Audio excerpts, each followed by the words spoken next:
Donc là maintenant, je vais parler donc de l'éducation supérieure. Et en fait, donc où est-ce que j'ai mis mon... Voilà, j'ai mis mon...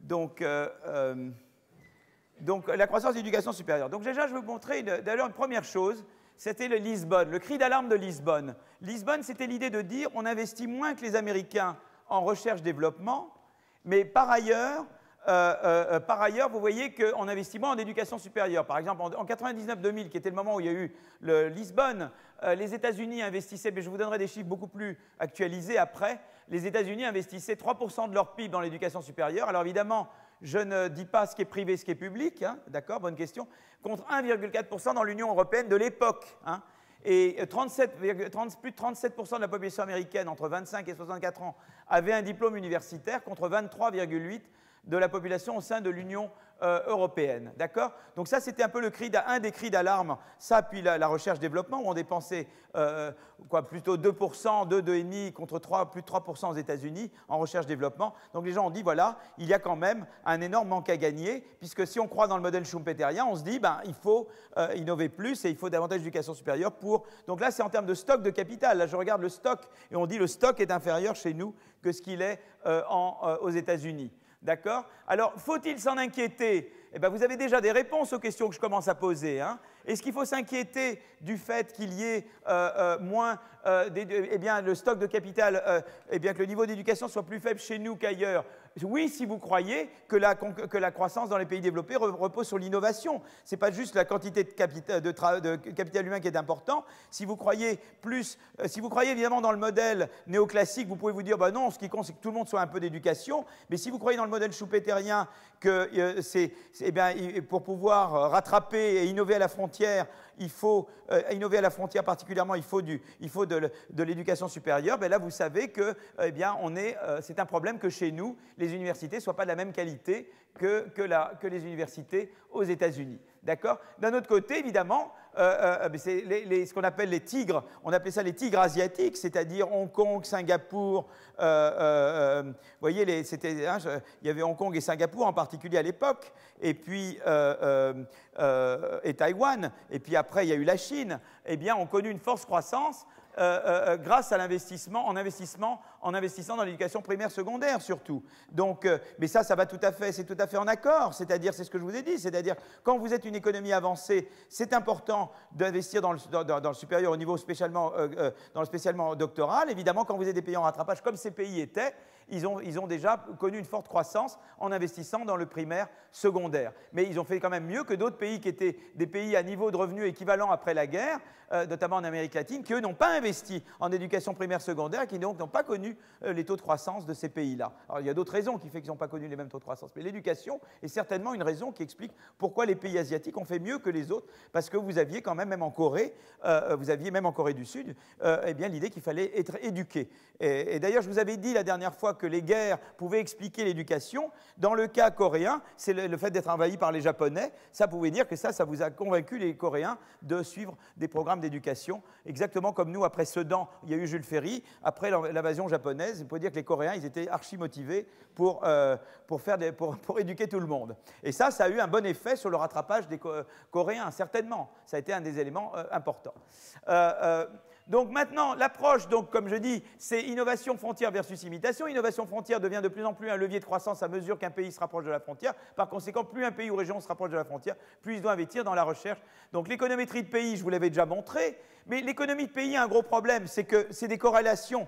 Vous ne pouvez pas avoir vraiment d'instruments. Quand vous faites de l'économétrie entre pays, c'est quand même important parce que c'est quand même utile de savoir que les comparaisons de pays vous donnent ce que vous voulez, mais vous ne pouvez pas instrumenter. Et quand j'ai fait des études également, je vous parlerai la prochaine fois d'inégalité et d'innovation ou d'inégalité et de croissance, j'ai fait d'abord ça sur données de pays. Mais sur données de pays, eh bien l'économétrie est épouvantable. Vous n'avez pas d'instrument. Donc vous ne pouvez pas. Et en plus, dès que vous mettez ce qu'on appelle, je corrige pour la spécificité des pays, on appelle ça des effets fixes, c'est un jargon épouvantable. Mais ça veut dire en gros, la Corée, elle a aussi des particularités coréennes, tel pays a tel particulier, vous corrigez pour ces effets-là. Et en général, quand on corrige pour ces effets-là, tout s'en va, comme ici. Et en fait, il faut contrôler pour des spécificités régionales, parce que vous avez trop peu de données, et contrôler pour les spécificités de pays, c'est que vous mettez trop de contrôle pour trop peu de données. Donc quand vous ne pouvez pas faire une bonne économétrie, vous avez trop peu de données, vous mettez beaucoup de contrôle, et vous perdez tout. Et donc c'est important d'avoir beaucoup de données, comme ça on peut contrôler pour les effets fixes, on garde, et en plus on a des instruments. Et c'est pour ça que je suis allé dans des données régions américaines, vous voyez. J'ai toujours fait comme ça, moi. Ma manière de travailler, c'est de regarder sur les trucs de pays pour avoir un peu une idée. D'accord. Mais ensuite, pour faire de l'économétrie convaincante, il faut aller plus au niveau micro ou région, firme, secteur, et de voir si j'ai les mêmes relations à ce niveau-là que celles que j'ai entre pays. Et quand je vois que j'ai à peu près les mêmes relations tout le temps, je sens que j'ai quelque chose que je peux vous présenter. Sinon, je sens que je n'ai pas quelque chose de solide. Voilà. En gros, c'est ça. Aucun des trucs n'est parfait. Chaque truc a ses désavantages, mais c'est en essayant plusieurs et de voir que ça va toujours dans le même sens que je me dis je tiens quelque chose qui est dans le bon sens. Alors, l'économétrie sur les États américains, ou comment le clientélisme fait le bonheur de l'économètre. J'en avais parlé dans la leçon inaugurale et je reviens là-dessus. C'est merveilleux. Alors, c'est épouvantable pour les gens, c'est terrible d'avoir du clientélisme, de la corruption, des incompétents, etc. Mais les incompétents et les corrompus font le bonheur des économètres. Voilà, les économètres adorent les gens incompétents. Et alors, particulièrement, ce qui est merveilleux, c'est d'avoir des endroits où vous avez de bonnes données. Vous voyez, on est très bon pour collecter des données et très mauvais pour gouverner. Vous voyez, ça, c'est génial, génial, génial. J'avais fait la blague à ma leçon inaugurale. On va pouvoir faire des travaux sur la fiscalité et la croissance en France et la fiscalité de l'innovation. Formidable, parce qu'on a l'INSEE qui est génial. On a plein d'institutions extraordinaires et des politiques qui sont, voilà, pas forcément évidentes à tout le monde. Bon, mais voilà. Donc, je regarde l'analyse sur les États américains. On considère qu'on a 26 cohortes. Des cohortes, vous savez, c'est-à-dire qu'on suit quelqu'un de la naissance à l'âge de 26 ans. Et on le suit combien, dans telle année, il était dans tel État. Combien l'État a dépensé en éducation dans cette année d'éducation, dans cette année d'éducation. Comme ça, on sait à peu près combien d'argent il a eu à chaque étape de sa vie. Vous voyez ce que je veux dire, de l'État pour son année d'éducation. Et donc ça, c'est très intéressant. Et on a toutes les cohortes depuis la guerre jusqu'à maintenant. Et on les suit, quoi, année par année, par année, par année. Donc ça, c'est beaucoup de données. Et c'est sur 48 États américains. Vous voyez, donc ça vous en fait des données. Là, vous en avez beaucoup. Et donc vous pouvez corriger par le fait que le Minnesota, c'est le Minnesota, contrôler pour le fait que le Mississippi, c'est le Mississippi, et que chacun est un peu assez bizarrerie. Vous pouvez contrôler pour ça, et malgré tout, vous avez une économétrie qui est très robuste. Voilà. Donc c'est le premier avantage. Vous avez une grande abondance et une relative homogénéité des données, parce qu'ils ont beau être différents, ils ne sont quand même pas trop différents non plus. Ils ont la même langue, il y a une mobilité, etc. La deuxième, c'est qu'il y a de meilleurs instruments, et je vais montrer que d'abord, il y a des instruments. Je peux justement utiliser ce que j'appelle le clientélisme pour instrumenter. D'ailleurs, je me rends compte maintenant que j'aurai à peine le temps d'arriver jusqu'au bout. C'est à chaque fois pareil. J'ai toujours peur de ne pas en avoir assez, maintenant j'en ai trop. Je vois très bien l'heure maintenant. Elle me joue des tours, l'heure, vous savez. Je n'ai pas la notion du temps. Donc, de meilleurs instruments. En fait, on a des instruments, je vais vous en parler. C'est là que le clientélisme va me servir d'instrument. L'inconvénient, c'est qu'aux États-Unis, il y a beaucoup de migration. Et pourquoi la migration est un problème? Pour la chose suivante. Il se peut que simplement, ça soit bon d'investir en éducation supérieure en Californie, parce que l'État de la Californie est plus avancé et que l'innovation est bonne. Mais il se peut aussi que si j'investis en éducation supérieure trop en Alabama, le type de l'Alabama, il va vouloir aller en Californie parce que c'est là que ça se passe et que c'est intéressant. Et donc, il va s'en aller de l'Alabama. Et allez, ça, c'est une raison en plus pour laquelle je ne veux pas à Alabama donner la priorité à l'enseignement. Donc, il y a la partie qui vient de la migration et il y a la partie que j'ai de toute façon, même sans la migration. Et ce qui est bien, c'est que je peux les décomposer. Vous voyez ce que je veux dire? Il y a une raison en plus pour la migration. La migration est un élément de plus pour laquelle je ne voudrais pas en Alabama investir en éducation de grade, parce que le type, il va se barrer, il va aller en Californie, et donc moi, je n'ai rien du tout. Et moi, je suis en Alabama, et ça bénéficie à la Californie, moi, ça ne me profite pas, à ma croissance à moi. D'accord? Donc ça, c'est un truc à prendre en compte, les migrations. Alors qu'entre pays, il y a des migrations, mais évidemment beaucoup moindres qu'entre États américains, où la force de travail est très mobile. Il n'y a pas de... je peux librement émigrer d'un État à un autre, et c'est la même langue et j'ai aucun problème, d'accord? Alors là, c'est en anglais, je suis désolé, mais je vais vous le dire en français, je vais traduire ça après. Voilà l'idée de l'instrument. L'instrument, c'est la chose suivante. L'instrument, c'est ça, voilà. Vous voyez, tout de suite, l'instrument, c'est ça. Vous avez 3 États, la Géorgie, le Mississippi et l'Alabama. Et ça, je regarde les dépenses en université de recherche au niveau 3e cycle, c'est le nombre de milliers de dollars par personne dans l'État. D'accord? Combien je dépense? Et c'est très intéressant parce que jusqu'en 65, ces États dépensent à peu près pareil, un petit peu plus la Géorgie que les autres. Mais ce qui est très intéressant, c'est qu'il y a quelque chose qui s'appelle les comités d'appropriation aux États-Unis. C'est-à-dire que vous savez, aux États-Unis, beaucoup de choses sont décidées par les États américains. Mais il y a des choses qui sont décidées au niveau fédéral. Et le niveau fédéral, notamment, il décide des autoroutes. Vous voyez, les autoroutes aux États-Unis, enfin les interstates, c'est décidé au niveau fédéral beaucoup. D'accord? Et ils disent, bah, tiens, il faut construire des autoroutes en Alabama ou au Mississippi ou au machin, et ça, ils décident. Ça, c'est des choses qui... Mais l'essentiel de l'argent qu'ils allouent, c'est pour l'éducation, en fait, et pour l'université. Et donc, ils doivent décider où est-ce qu'ils vont les faire, les universités. Eh bien, évidemment, et c'est là qu'arrive le clientélisme. Monsieur, c'est mon copain, celui-là, je crois, mais Lister Hill, vous voyez, Lister Hill, c'est un démocrate d'Alabama. Alors, je fais à chaque fois la blague. En général, démocrate, ça a l'air plus progressiste que républicain. Mais à cette époque-là, en Alabama, c'était pas génial. Hein. C'était, vous voyez, les années des civil rights, des droits civiques. Pas terrible. Hein. En fait, c'était presque pire, parce que les démocrates disaient pour que ce soit l'État qui décide, que les républicains à l'époque étaient pour que ce soit le fédéral qui décide. Le fédéral était quand même plus sympa en Alabama que l'État de l'Alabama. Bon, je ne veux pas vous ramener dans l'époque de l'Alabama à l'époque, c'était pas génial, si vous n'étiez pas de couleur blanche. Mais en tout cas, M. Lister Hill devient, Lister Hill qui est sénateur de l'Alabama, il devient tout d'un coup, à la tête du comité d'appropriation fédéral pour l'allocation des fonds fédéraux. Alors évidemment, M. Lister Hill, il veut être réélu en Alabama. Donc il veut pouvoir dire à l'Alabama, je vous ai donné quelque chose. Qu'est-ce qu'il peut donner? Il ne peut donner que ce qu'ils peuvent donner. Et même si ce n'est pas utile de donner des universités, il va quand même donner des universités. Et c'est là que le clientélisme sert d'instrument. C'est ça mon instrument. Et c'est un merveilleux instrument. Voilà. L'instrument pour l'éducation, les collèges deuxième qui vont jusqu'à 2 ans et 4 ans après le bac, ça c'est plutôt de savoir si la personne en charge de l'éducation dans l'État correspondant a dans son district, parce qu'il est élu, il a ou pas un collège qui va 2 ans après le bac ou 4 ans après le bac. Ça aussi, c'est un merveilleux instrument. Donc c'est la politique et le clientélisme qui est l'instrument. Et c'est un merveilleux instrument. Voilà, ça marche très très bien.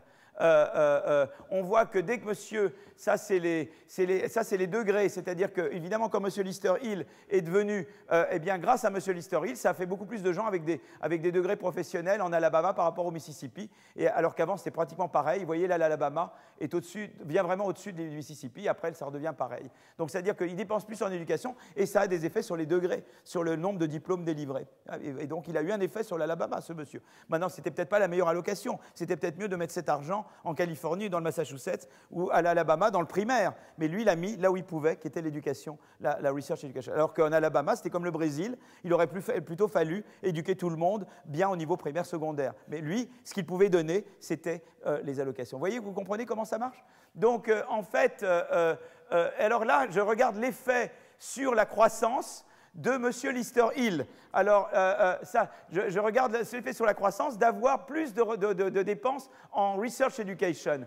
Et vous voyez que ça augmente la croissance beaucoup plus dans les États proches de la frontière, c'est la ligne bleue foncée, que dans les États loin. Pourquoi ça monte et ça descend? Parce que là, je regarde l'effet d'une augmentation temporaire. Mais Lister Hill est resté 5 ans. Je regarde les effets sur les différentes cohortes et les cohortes s'additionnent. Le haut de la courbe, c'est quand toutes les cohortes vous voyez, bénéficient de M. Lister Hill. Et puis à la fin, il n'y a plus que les cohortes qui étaient les plus tardives. Et puis là, c'est les cohortes qui avaient presque terminé avec M. Lister Hill. Et ça, c'est toutes les cohortes se retrouvent. Toutes les cohortes qui interagissent, ou qu'elles aient commencé ou qu'elles aient terminé, elles se retrouvent en même temps. Et c'est là que l'effet sur la croissance est le plus important. Mais ce qui est important, c'est que la courbe bleu foncé, c'est dans un État proche de la frontière. Les États bleu clair, c'est les États loin de la frontière. Donc investir plus en éducation supérieure, recherche, ça stimule plus la croissance dans les États américains proches de la frontière. Mais là, j'ai instrumenté, c'est-à-dire que j'ai utilisé l'instrument de la présence ou pas dans un comité d'appropriation. Et ça, c'est le contraire, c'est les 2 ans après le bac. Vous mettez l'accent sur 2 ans après le bac, eh bien, ça stimule la croissance dans un État loin de la frontière. Et là, c'est très légèrement négatif, mais en fait, c'est essentiellement 0 dans un État près de la frontière, parce qu'en fait, vous supposez que si vous faites ça, vous enlevez à l'éducation au niveau recherche. C'est pour ça que c'est un effet très légèrement négatif. Voilà. Et donc, si vous voyez les effets très différents. Et donc, il y a vraiment cet effet-là très, très fort. Vous voyez, je vois un effet beaucoup plus, 2 fois plus important sur la croissance quand j'investis sur l'éducation-recherche dans un État loin de la frontière, qui est à la frontière, Mississippi, je veux dire Californie, Massachusetts, que si je suis dans un État loin comme l'Alabama, Mississippi. C'est l'effet est beaucoup plus est beaucoup plus faible. Donc l'économétrie sur les données de pays et celle sur les États américains montre qu'investir dans l'éducation plus avancée stimule davantage la croissance de la productivité dans les pays ou États plus proches de la frontière. Inversement, se concentrer sur l'éducation primaire, secondaire et le premier cycle universitaire stimule davantage la croissance dans des pays ou États américains plus loin qui sont eux en rattrapage. Donc déjà ça c'est déjà une chose d'important et qui est voilà, une règle qui est quelque chose de très important. Nous en France, nous avions un système qui était comme celui-là, c'est-à-dire primaire, secondaire, très bien, on avait les grandes écoles. Bon, premier cycle universitaire, pas terrible, mais enfin, disons que c'était OK pour quand on était à l'époque des 30 Glorieuses. Mais maintenant que nous avons terminé les 30 Glorieuses, nous devons nous doter d'universités qui sont très bonnes et de rapprocher les universités des grandes écoles. Et c'est là qu'est toute la réforme universitaire. Donc maintenant, j'arrive à la gouvernance des universités. J'ai encore une demi-heure, j'ai un peu plus qu'une demi-heure, je voudrais vraiment arriver jusqu'au bout. Je voudrais parler de la gouvernance des universités. Alors là, la question c'est quoi? Est-ce que des universités gouvernées différemment performent différemment? En termes de performance de recherche, par exemple, en termes d'impact sur la croissance. J'aurais dû mettre aussi en termes d'insertion sur le marché du travail, d'une dimension très importante de l'université. D'accord? Et dans le rapport que j'ai fait pour Pécresse, je parlais beaucoup également d'insertion sur le marché du travail. Et puis, alors, il y a évidemment l'idée de l'autonomie des universités. Est-ce que, par exemple, je veux parler d'autonomie budgétaire, c'est-à-dire que chaque université doit avoir son budget? Est-ce que je parle d'autonomie des ressources humaines, c'est-à-dire c'est l'université qui décide qu'elle doit embaucher, pas embaucher? Il y a par exemple tout un débat à Paris, en France, sur le CNU. Vous savez, le CNU qui nomme les professeurs. Moi, je suis pour la disparition du CNU. Je pense que le CNU devrait disparaître. Alors, je sais que ça pose tout un problème puisque les professeurs sont ce statut de fonctionnaire. Donc, comment on nomme un fonctionnaire? Mais je pense qu'il faut préparer le terrain pour une disparition du CNU. Ça devrait être les universités elles-mêmes qui décident qui elles veulent embaucher et pas embaucher. Pourquoi je dois avoir un comité national où, en plus, il y a beaucoup de lobbying? Vous savez comment ça se passe, le CNU? C'est-à-dire qu'on dit, ah tiens, tu me prends pas celui-là, je te boude, tu me prends celui-là, je te boude pas. Enfin, c'est vraiment des négociations. Voilà. J'ai entendu beaucoup d'histoires, il y a des choses très bien, mais le CNU, c'est quand même vraiment, le corporatisme. Donc, si vous voulez, l'idée, c'est que chaque université puisse embaucher les gens qu'elle veut embaucher, quoi. Donc, ça, c'est important. Le choix d'équipement, est-ce que ça doit être l'université ou est-ce que c'est au niveau central que ça doit se décider? Le choix des programmes, qui doit décider? D'accord? Et donc, l'idée de l'autonomie, il y a différentes mesures d'autonomie. Donc, ça, c'est tout ça qu'on parle de gouvernance, c'est en particulier, est-ce qu'on met plus ou moins d'autonomie sur ces dimensions-là? D'accord? Et alors là, je l'ai fait en anglais, mais je vous explique ce que c'est le Shanghai. Il y a eu des classements. Alors, je sais que ça a été très critiqué. Les universités, il y a eu des classements. Je suis d'accord avec vous. Beaucoup de gens ont dit Shanghai, c'est pas sérieux, parce qu'on mélange les torchons et les serviettes. C'est-à-dire qu'on mélange les publications, et d'ailleurs, surtout dans les sciences dures, et pas tellement dans les autres, donc c'est déjà le poids qu'on donne aux uns aux autres, c'est un peu arbitraire, donc c'est tout à fait juste. Et puis l'autre, c'est de dire, on mélange le fait d'avoir ou pas des prix Nobel, aux publications. Donc, comment on peut mélanger l'un et donner du poids à l'un, donner du poids à l'autre? Donc, c'est tout à fait valable. Ceci dit, ce qui est intéressant, c'est que les classements sont à peu près les mêmes quand on prend, par exemple, des indices comme le Times, qui le fait différemment, ou bien on regarde juste les publications et l'impact des publications. Donc, si on n'aime pas Shanghai, on dit j'oublie Shanghai et je regarde le nombre et l'impact des publications, c'est-à-dire les citations des publications, et ça vous donne une métrique assez semblable, en fait. Voilà. Donc, en gros, Shanghai, c'est ça. Et alors, à ce moment-là, quand on fait Shanghai, sur ce diagramme, j'aimerais que vous regardiez ce diagramme, parce qu'il est fait de la manière suivante. Comment il est fait? Je dis, voilà, je fais la somme, il y a des indices Shanghai. Si par exemple, je regarde les 100 meilleures universités. Donc, je dis la première, elle a 100. La deuxième, elle a 99. La troisième, elle a 98. Et la centième, elle a 100. Et tous les autres ont 0. Et puis, je fais la somme de mes universités en France. Si par exemple, en France, il y en a une qui a 20 et une autre qui a 30, j'ai un classement de 5, j'ai 50. J'ai le chiffre 50. Je divise par la population et ça me fait un nombre. D'accord? Et je compare ce nombre au nombre américain, que je normalise à 100. Vous voyez ce que je veux dire? Et ça me donne le score de la France. C'est-à-dire que je fais la somme des nombres Shanghai de mes universités, je le divise par la population et je compare au même chiffre américain et je fais en sorte que l'Amérique arrive à 100. Vous voyez ce que je veux dire? Et c'est ça qui fait mon chiffre. Vous voyez, c'est comme ça que je calcule. Donc l'Amérique, elle est à 100, vous voyez, exactement. Et la France, elle est là. Vous voyez, regardez, on est loin derrière. Hein. Ça, c'était il y a 5 ans. Hein. Et regardez le Massachusetts, ils sont très très bons. Ça, c'est pas un pays. Hein. C'était la République où j'étais avant, la République du Massachusetts. La Suisse est très bien. Vous voyez que la Suisse sont très très bons. Hein. La Suède est très bonne. Hein.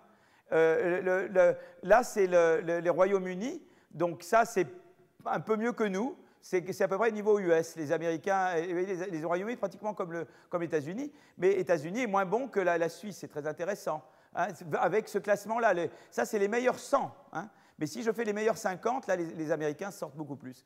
Et vous voyez, l'Italie est derrière nous, et l'Espagne, là, on ne la voit même pas, vous voyez. Donc c'est intéressant de se poser cette question-là. Vous avez dit, si vous n'aimez pas Shanghai, vous pouvez faire la même chose avec les brevets et les citations des brevets. Vous aurez le même genre vous aurez le même genre de classement, d'accord. Donc c'est intéressant déjà de savoir où nous sommes. Où sommes-nous? On est là. Et pourquoi c'est important de montrer des classements? Parce que je pense beaucoup que, je vous avais dit la dernière fois, bon, évidemment, je vous ai parlé de la concurrence militaire pour réformer. Je pense qu'aujourd'hui, on n'a plus besoin de faire des guerres pour réformer et pour s'améliorer. Je pense que montrer des choses comme ça remplace les guerres. C'est-à-dire on est en concurrence avec d'autres et on ne veut pas être les derniers de la classe, quoi. Donc, on veut, et je crois que c'est ce qu'on appelle le benchmarking en anglais, c'est-à-dire la comparaison internationale. Et je crois que maintenant, ce qui est merveilleux, c'est qu'on peut se comparer aux autres et de dire, ben voilà, je suis là, je voudrais être davantage mieux classé, etc. Je crois que c'est très important. Alors ça, c'est une figure qui vous dit la performance, c'est-à-dire sur les 100 premières. Donc je mets les top 100. Alors vous voyez, les top 100, les US sont là. Donc quand je regarde le 100, donc c'est-à-dire que là, j'ai regardé la meilleure Shanghai, je lui donne 100. La deuxième, je lui donne 99. La troisième, je lui donne 98. La centième, je lui donne 1. Et après, je leur donne 0. D'accord? Et je vois qu'à peu près dans les top 100, eh bien, je retrouve, ça c'est les chiffres de ce que j'avais fait tout à l'heure. Vous voyez, le Royaume-Uni est à 86, presque autant que les Américains, et nous, la France, on est à 15. Vous voyez ce que je veux dire? On est très très loin derrière. Mais par contre, la Finlande, les Scandinaves dans les top 100 sont pas mal, hein, les Pays-Bas sont pas mal, vous voyez ce que je veux dire? Et la Suisse, elle est devant les États-Unis. Quand on regarde les top 100, la Suède, la Norvège est très bien, vous voyez, c'est intéressant. Mais par contre, je peux regarder les top 50. Top 50, je regarde les très très bons. C'est-à-dire que je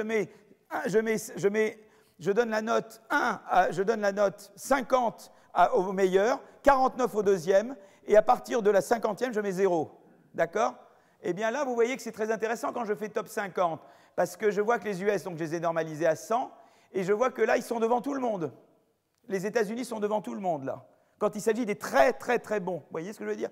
Et alors arrive quand même, là le Royaume-Uni est quand même encore proche, des États-Unis, mais vous voyez que la Suède, là, n'apparaît pas, les Scandinaves n'y sont pas vraiment. Donc les Scandinaves sont assez bons au niveau 100, vous voyez, mais moi j'aimerais déjà qu'on soit bon au niveau 100. Donc moi je dis déjà le modèle scandinave c'est déjà très bien, je serais déjà très très content d'être au niveau 100. Mais c'est vrai qu'eux ils ne sont pas encore au niveau 100. Et alors évidemment quand vous arrivez au niveau 500, là vous mettez tout le monde. Et alors là évidemment arrive la France, arrive tout le monde. Là on arrive là vraiment top 100, 200, top 200. Là la France arrive. Vous voyez ce que je veux dire? Mais ça vous donne à quel niveau nous sommes et nous ne sommes pas. C'est quand même important de savoir où nous sommes. D'accord? Donc ça c'est la première chose qui est importante. Et donc ça vous donne un peu l'idée de performance de recherche. Des universités. Évidemment, vous pouvez juger l'université en termes de performance de formation des étudiants. Hein. Maintenant, on peut se dire, mais qu'est-ce qui détermine la performance des universités? Et là, on peut regarder, eh bien, il y a d'abord les dépenses par étudiant. L'argent est le nerf de la guerre. Là, j'ai représenté le classement Shanghai, et là, j'ai représenté la dépense par étudiant. Alors, vous voyez que les US dépensent beaucoup par étudiant, un peu moins la Suède, donc eux, ils sont à 24 000, à 20 000. Les US sont autour de 35 000, et la France, elle est en dessous de 10 000, là, vous voyez? Mais vous voyez que quand même, l'argent est le nerf de la guerre. Sauf que les États-Unis dépensent beaucoup par rapport aux performances qu'ils ont. Vous voyez? C'est beaucoup trop d'argent dans les frais universitaires, inutile à mon avis. Et par contre, les Scandinaves, eux, ils dépensent efficacement. Ils arrivent à des performances, vous voyez, en termes de top 100 qui sont bonnes. Donc ça, c'est intéressant de voir que l'argent est le nerf de la guerre. Donc c'est quand même déjà première règle. Il y a pas un. En anglais, on dit no free lunch, pas de déjeuner gratuit. Vous voulez une bonne université, il faut payer. Hein. Vous voulez un bon truc, il faut payer. Si vous êtes radin, vous n'avez pas. Voilà. Donc déjà, première chose. Hein. Et d'ailleurs, on peut regarder les dépenses en université. Par exemple, vous voyez que là, c'est très intéressant, comme en milliers d'euros, la France, c'était en 2001, hein, donc maintenant ça peut améliorer la France, c'était public, privé, total, la France c'était 8 700 € par, alors évidemment l'essentiel était public quand même, hein, 8 700 € par étudiant par an, alors qu'aux États-Unis, mais là c'était essentiellement privé, où est-ce que sont les États-Unis? Ben là, 36 500. Mais vous aviez quand même, vous voyez, le Danemark qui est tout public, c'était 26 000. Où est la Suède là-dedans? La Suède, pareil, essentiellement public, c'était 20 000, vous voyez, et ça leur donne des bonnes performances quand même. Donc ça, c'est intéressant. Alors évidemment, ce qui est intéressant, c'est que l'Angleterre, l'Angleterre dépense peu, dépense très peu, mais l'Angleterre, elle se concentre sur quelques universités parce qu'ils ont des moyens d'allouer à celles qui font de la bonne recherche. Donc l'Angleterre, elle a trouvé un moyen de dépenser peu en moyenne, mais elle les cible sur les bonnes universités, parce qu'elle a une méthode pour savoir où sont les bonnes publications. Donc ça, c'est un peu le côté anglais, ils savent comment... mais bon, moi, je ne suis pas pour le modèle anglais. Hein. Voilà, donc ça vous donne un peu une idée. Alors maintenant, ça, c'était l'argent, d'accord? Et maintenant, je veux parler de la gouvernance. Alors, la gouvernance en Europe, je vais traduire ces slides. En Europe, eh bien, comment on peut savoir la gouvernance? On envoie des questionnaires. Alors, on envoie des questionnaires et on demande, écoutez, ouais, moi, ça me rappelle un oncle qui voulait acheter une maison en Égypte, et il y avait des femmes au balcon, et il disait, êtes-vous des femmes honnêtes? C'était terrible. Et évidemment, on disait, oui, ou êtes-vous des personnes convenables, etc. Enfin, bon, c'était des... Ben, évidemment, les gens ne vont pas dire qu'ils ne sont pas bien. Mais, donc déjà, mais on demande des questions aux gens sur ce qu'ils font. Donc, est-ce que vous-même, vous décidez de votre curriculum? Est-ce que vous choisissez vos étudiants? Est-ce que vous employez les gens de chez vous? Est-ce que vous employez comme professeur des gens qui étaient étudiants chez vous? Est-ce qu'il y a de l'endogamie ou pas? Est-ce que c'est l'État qui vous impose les salaires ou c'est vous qui faites les salaires? Est-ce que tous les professeurs d'une même classe d'âge sont payés la même chose ou pas? Quelle est la proportion de fonds qui vous vient par exemple, de concurrence pour des bourses? Vous voyez, comme par exemple ANR, ou etc., ou Conseil de recherche européen, etc. Et voilà. Et quelle est la composition du board? Vous voyez, quels sont les droits de vote des membres du board? Est-ce que c'est un board consultatif? Est-ce que c'est un board décisionnel? Et donc, on a essayé de savoir plein de choses. Alors, évidemment, on peut dire les mauvais ne répondent pas et les bons répondent. Mais on s'est rendu compte que les performances parmi ceux qui ont répondu reflétaient la moyenne des performances. Donc on s'est dit, on a quand même un échantillon représentatif. Parce que notre peur, c'était ce qu'on appelle un effet de sélection, c'est que les cancres ne répondent pas et que seulement les bons répondent. Évidemment, là, dans ce cas-là, nous n'avons pas. Mais on s'est rendu compte quand même de choses très intéressantes. C'est que, par exemple, vous voyez, par exemple, en termes de budget, d'autonomie budgétaire, par exemple, eh bien, l'Angleterre, c'est très bien. La Suisse moins, mais la Suisse c'est pas bien, mais c'est les cantons, donc c'est pas très gênant. Ils n'ont pas beaucoup d'autonomie, mais c'est les cantons. Le canton, tu le croises le type du canton quand tu vas acheter ton pain. Donc ça c'est un des avantages du système suisse, c'est que le type prend une décision, il rencontre ses clients quand il va acheter son pain. Donc il n'ose plus se montrer dans une boulangerie s'il ne veut pas. C'est pas le cas chez nous. La Suède a une grande autonomie budgétaire, en Suède. Alors c'est intéressant parce que la Suède, on a vu que pratiquement tout l'argent venait du public, et pourtant les universités ont une énorme autonomie budgétaire. C'est intéressant. Vous voyez, l'Allemagne, voilà, l'Allemagne n'ont pas d'autonomie budgétaire, pas très peu. Le Danemark, ils ont une grande autonomie budgétaire. Et à nouveau, c'est public. C'est intéressant, ces pays-là. Et alors après, on peut regarder l'autonomie dans la politique de ressources humaines, dans l'embauche et dans l'autonomie dans les salaires, etc. Et à nouveau, évidemment, le Royaume-Uni vient très loin devant. Voilà. Donc ça, c'est très intéressant de voir les caractéristiques bien, des universités en moyenne dans ces différents pays. Et alors les États-Unis, je n'avais pas pour les États-Unis, nous savons d'abord pour chaque État américain le pourcentage d'universités privées dans l'État. Alors évidemment, les universités privées sont plus autonomes que les universités publiques, parce qu'elles sont complètement autonomes, évidemment. Hein. Et puis, au sein des universités publiques, on avait des données sur la liberté ou pas d'achat d'équipement par rapport à l'État, sur l'indépendance budgétaire vis-à-vis de l'État et sur l'autonomie dans la gestion des ressources humaines. Et là, on avait des indices. Donc on a pu faire des indices d'autonomie même pour les universités publiques. Alors voilà ce que ça donne, ces diagrammes. Ça, c'est la corrélation entre, d'une part, Shanghai, et l'autre, c'est l'autonomie des universités. Vous voyez, l'autonomie, on l'a faite à partir des réponses, on a fait un indice d'autonomie. Vous voyez ce que je veux dire? On a pu refaire un indice unique d'autonomie à partir de ces réponses. Alors pour les États-Unis, on l'a fait à partir de ces trois, et puis l'Europe à partir des réponses au questionnaire. Et on voit que vraiment, plus c'est autonome, mieux ça marche, quoi. Voilà, l'autonomie, c'est très important. Hein. Ça, c'est l'autonomie dans les États américains, c'est la même chose. On voit que l'autonomie est quand même plutôt corrélée positivement avec des bonnes performances de recherche. Ça, c'est dans les années 50. Ça, c'est l'autonomie récemment. Ça, c'est l'autonomie dans les années 50. Et là, c'est par exemple, ça c'est le contraire. Quand on a davantage de contrôle du gouvernement sur les salaires, ça veut dire qu'on a moins d'autonomie dans les ressources humaines. Et on voit très clairement une corrélation négative entre la performance et le fait que l'État se mêle de votre politique de salaire. D'accord? Ça, c'est entre États américains. Là, c'est par exemple... Ça, c'est par exemple, vous avez est-ce que le gouvernement contrôle l'admission des étudiants ou pas? Et plus ils contrôlent, moins les performances sont bonnes. Et là, c'est très intéressant, c'est la corrélation entre la performance de l'université en matière de recherche et la part du budget qui vient du gouvernement plutôt que de bourses pour lesquelles on candidate. Et là, il y a de la concurrence. Et là, on voit également que plus on se repose sur le gouvernement, moins la performance est bonne. Et là, voilà. Et là, plus au contraire, on se repose sur des bourses concurrentielles, où il y a une concurrence pour ces bourses, plus on joue le jeu de la concurrence, et plus c'est bon. Je ne prône pas la concurrence pour les écoles primaires, secondaires, mais je crois dans les vertus d'une certaine concurrence, mais on peut en parler pour l'université.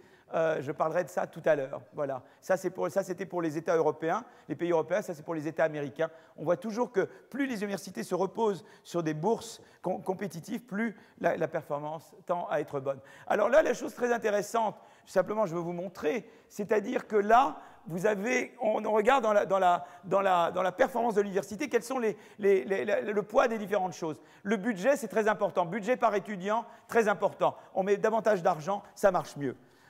L'autre chose, c'est que l'autonomie, c'est important, notamment l'autonomie budgétaire, c'est important, l'autonomie de ressources humaines, très important. Vous voyez? Donc, les deux sont importants. Mais la chose très importante, c'est ça. C'est-à-dire que non seulement il faut de l'argent, non seulement il faut de l'autonomie, mais les deux se renforcent l'un l'autre. Et on comprend pourquoi. Pourquoi c'est important qu'une université ait de l'autonomie? Je veux attirer les meilleurs. Je dois pouvoir choisir moi-même les meilleurs. Mais il faut que j'ai les moyens d'attirer. Si c'est de l'argent et qu'on m'impose et que c'est le CNU qui me dit qui je dois embaucher ou pas, c'est beaucoup moins efficace que si j'ai l'argent où moi je peux décider qui je veux embaucher ou pas. Donc ce n'est pas seulement que les deux sont bien ensemble. Vous voyez, elles ont un effet complémentaire. L'autonomie renforce l'effet du financement et le financement renforce l'effet de l'autonomie. C'est pour ça que c'était très important quand il y a eu les universités d'excellence de dire voilà, on ne peut pas donner l'argent sans changer la gouvernance parce que la gouvernance va améliorer la qualité, l'usage que l'on fera de l'argent. Voilà. Et on revient à cette idée, la gouvernance et l'argent. Et on le retrouve sur l'université. Et on le voit très très clairement. Alors là, vous le voyez sur les données, c'est les performances européennes, mais je le vois aussi sur les données américaines, parce que sur les données américaines, voilà ce que je fais. Je peux regarder, de la même manière que j'avais regardé, je vais instrumenter tout ça par je ramène mon Lister Hill de l'Alabama, là, oh là là, qu'est-ce que je ferais sans lui hein? Reviens Lister Hill. Alors je ramène mon copain, là, le clientéliste, et je le ramène pour instrumenter tout ce que vous voulez, et je fais, voilà maintenant, j'avais regardé l'effet du financement, et maintenant je regarde l'effet de la gouvernance. Eh bien, évidemment, j'ai deux mesures de gouvernance. Souvenez-vous, le pourcentage d'universités privées dans l'État à l'année donnée, ou bien si l'université publique est plus autonome, budgétaire, achat d'équipements, ressources humaines. D'accord? Et là, c'est très intéressant parce que ce que ça montre, c'est qu'en fait, ça montre la chose suivante. Je ne vais pas vous montrer les chiffres, mais ça montre que, en fait, l'autonomie est importante. Vous voyez, ça, c'est l'autonomie est importante. Donc, et notamment, ça, c'est le financement de recherche et l'autonomie. Ce coefficient est très important. Il vous montre qu'en fait, à nouveau, il y a complémentarité. Plus je suis autonome, plus l'effet d'investir dans l'université est important. Donc ce que j'avais vu sur les données européennes, je le fais avec une économétrie tout à fait satisfaisante sur les données américaines, avec les mêmes instruments que j'avais utilisés pour faire l'effet de la dépense simplement. Là, je dis non seulement la dépense importante, mais notamment, d'autant plus si ça va avec l'autonomie. Et donc on retrouve sur les données américaines, avec de la bonne économétrie, ce que je voyais déjà disons avec l'information sur données européennes, voyez, mais que vous n'avez pas la même économétrie que sur les données américaines. Voilà. Alors le rôle de la concurrence, c'est que là, simplement, quand il y a eu la création, vous savez, à cause de la guerre froide, on a créé la National Science Foundation, la NASA et l'Institut de la Santé, tout ça, ça a été créé au même moment, et c'était vraiment un peu une réponse à la guerre froide. Donc à nouveau, c'était un petit peu l'histoire que je racontais Sedan et Jules Ferry, sauf que là, ça a été la guerre froide qui a conduit à la création aux États-Unis de 3 grosses institutions qui ont soutenu la recherche fondamentale. Et c'est vraiment la guerre froide qui a poussé les États-Unis à faire ça.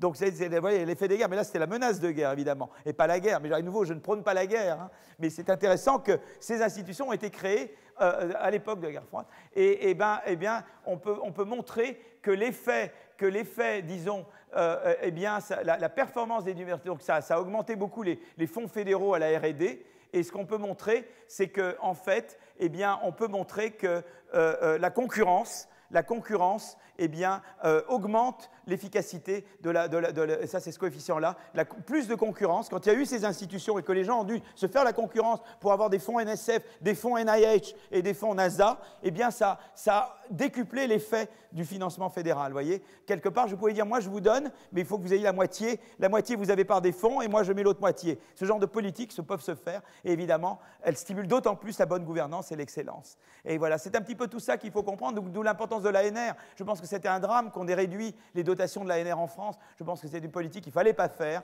Il fallait au contraire pousser la réforme de la gouvernance et du financement des universités en même temps en soutenant l'ANR, parce que l'ANR était le moyen pour les universités de faire de la concurrence pour les fonds ANR.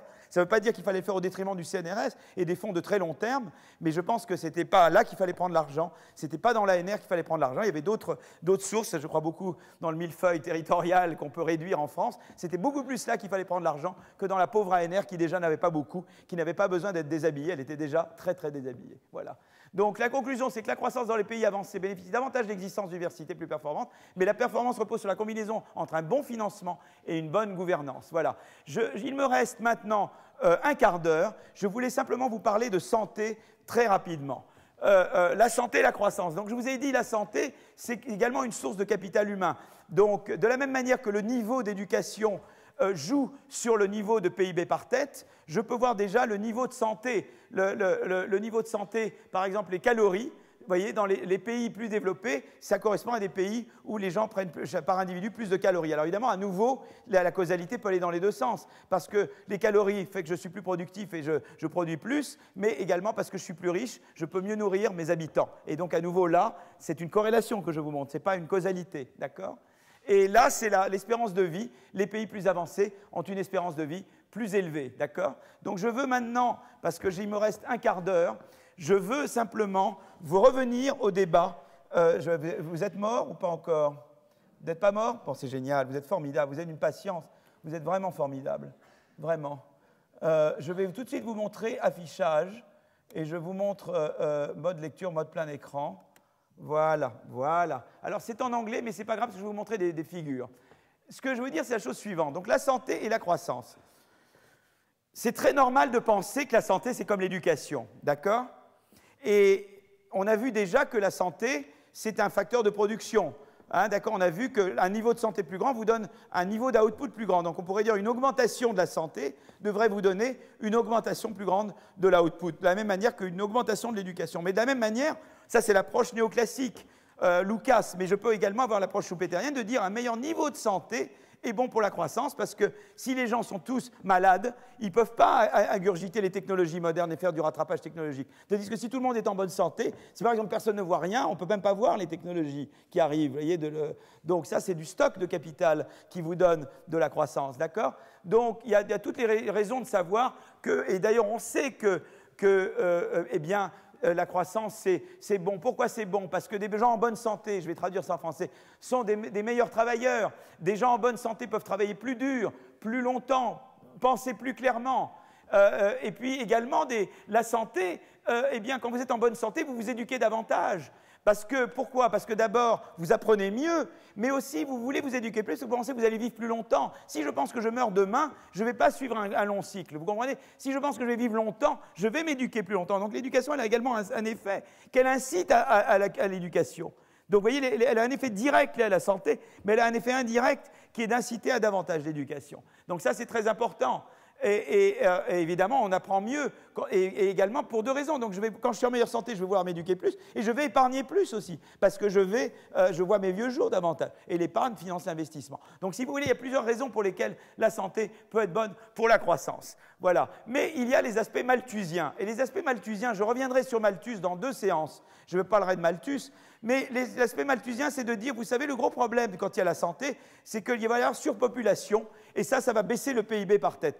Vous voyez, donc, les gens qui ont une vision malthusienne, ils pensent qu'on augmente le PIB par tête en réduisant le dénominateur. Vous voyez, pas en augmentant le numérateur. En gros, enfin, je dis que c'est exagère, mais en gros, ils disent, voilà, s'il y a trop de gens, on va être trop nombreux voyez, ça va être comme dans ce film avec Charlton Heston qui s'appelait Soleil Vert, Soleil Green, voilà. Et alors là, ça va être vraiment, ça va être très très mauvais. Et donc quelque part, la santé, c'est pas tellement génial parce qu'on va être trop nombreux et on va tous se gêner. Il y aura des effets de congestion, etc. Et donc c'est pas bien. Quelque part, ils ont une vision comme ça malthusienne de la santé et que voilà. Mais ça, je reviendrai là-dessus quand je parlerai de Malthus, puisque je ferai le modèle de Malthus en détail, la vision malthusienne. Et je veux le faire parce que c'est un modèle qui peut vous paraître absurde, mais vous allez voir que tous les gens, beaucoup de gens qui font de l'environnement, en fait, sont des malthusiens. D'accord? Donc on peut penser que c'est un modèle absurde, mais en fait, beaucoup de gens y croient. Tout, par exemple, le Greenpeace, c'est des malthusiens, à fond la caisse. Beaucoup de gens sont malthusiens. Je ne veux nommer personne, mais beaucoup de gens sont malthusiens. Il n'y a aucun mal. Malthus, c'est pas le diable, hein, mais voilà. Bon, on reviendra sur Malthus plus tard, mais en gros, il y a deux visions. Il y a une de dire la santé, c'est formidable parce qu'une population en bonne santé, elle travaille mieux, elle apprend mieux, elle investit dans l'éducation, elle fait plus d'épargne, tout ça, c'est bon pour la croissance. L'autre vision, c'est de dire la santé, on est trop nombreux et du coup, c'est la congestion, ça ne marche pas, le niveau de PIB par tête, on est tous au niveau à manger de bol de riz parce qu'on est trop nombreux, etc. Donc ça, c'est l'autre vision, d'accord, de la surpopulation, etc. Et je parlerai de la transition démographique. Donc, évidemment, vous vous rappelez qu'on a vu quand même que la santé avait déjà un effet sur le développement à travers les institutions. Vous vous souvenez quand même, parce que je veux quand même faire écho d'un cours à un autre, que je vous avais dit, ben voilà, des bonnes conditions de santé, ça n'a peut-être pas un effet direct sur le PIB par tête et la croissance, mais ça peut avoir un effet indirect parce que ça permet de développer de meilleures institutions. Et donc, on a vu qu'il y avait cet effet-là. Mais je ne veux pas passer longtemps, mais je veux en gros vous donner l'idée suivante, et c'est ça l'idée que je veux vous montrer. Je ne veux pas rentrer dans des équations, je vais juste vous montrer la chose suivante. Quand Acemoglu a fait de la santé, je n'ai pas de craie malheureusement, j'ai une craie, c'est la seule fois que j'écrirai. Quand Acemoglu a fait de la santé, il a dit voilà, l'augmentation de Y, c'est alpha, l'augmentation de la LE, c'est life expectancy, c'est l'espérance de vie. Vous voyez ce qu'il a fait? Il a dit comme ça, plus quelque chose. Donc il a pris un modèle à la Lucas, c'est-à-dire qu'il a dit, moi je crois dans un monde où c'est l'augmentation de capital humain qui vous donne de la croissance. Et donc il a dit, la croissance me vient de ça. Et il a regardé, quand il a fait ça, il a vu, et c'était ça ma grosse bagarre avec. C'était terrible, vous savez. Il a mis 3 ans à me pardonner. Hein. C'était affreux. Quand je pense à ça, je suis traumatisé, vous savez. Terrible, hein. Voilà. Voilà. Il a vu ça. Vous voyez ce qu'il a vu? Il a vu que si je représentais la croissance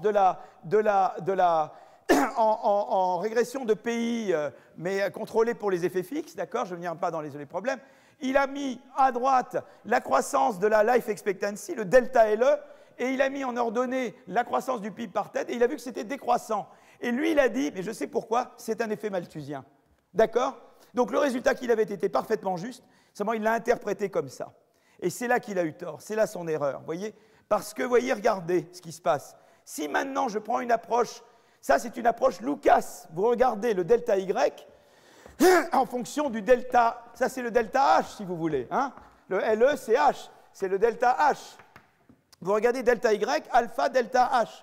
Mais vous pourriez faire autrement, vous pourriez prendre une approche Nelson-Phelps, qui est de dire comment Y augmente avec le H.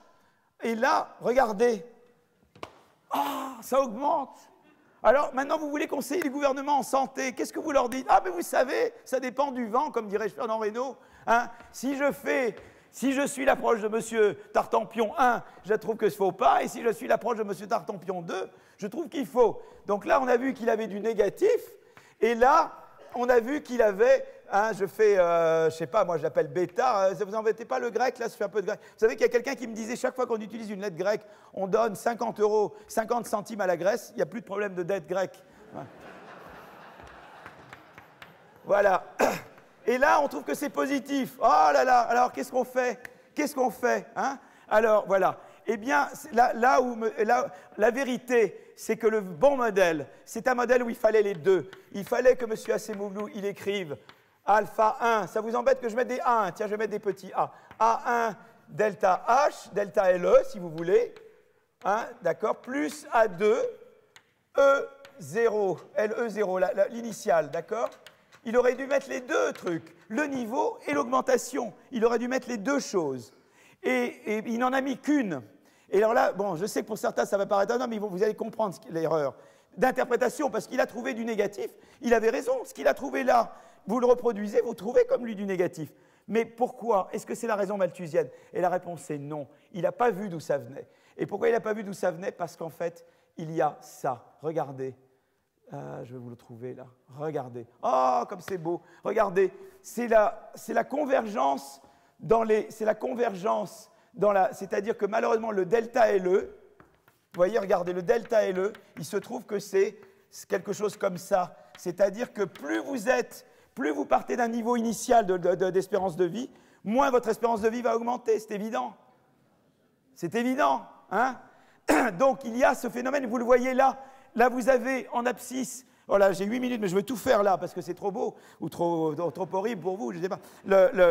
Voyez, regardez, là, plus votre niveau initial, votre LE0 est grand, plus votre delta LE est petit.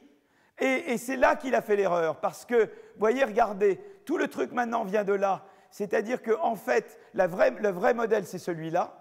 Et voyez, on voit bien d'ailleurs la convergence en espérance de vie. Regardez, en 1960, la life expectancy dans les pays en développement était de 44 ans. Elle augmente de 19%. Elle augmente de 19%. L'espérance de vie dans les pays développés augmente de 9%. Il y a bien eu un rattrapage partiel, en tout cas, en espérance de vie, plus important que le rattrapage, parce que les vaccins se sont diffusés. Le rattrapage en espérance de vie était plus important que le rattrapage en revenus. Et c'est ça qu'ils n'ont pas vu. Parce que si on regarde ça, eux, ils n'ont fait que le delta LE. Alors faisons comme si c'est du delta LE. Qu'est-ce que je fais? Ça veut dire que LE0, ça veut dire que c'est A sur B moins LE0, donc j'ai bêta, c'est moins delta LE0 sur B. OK?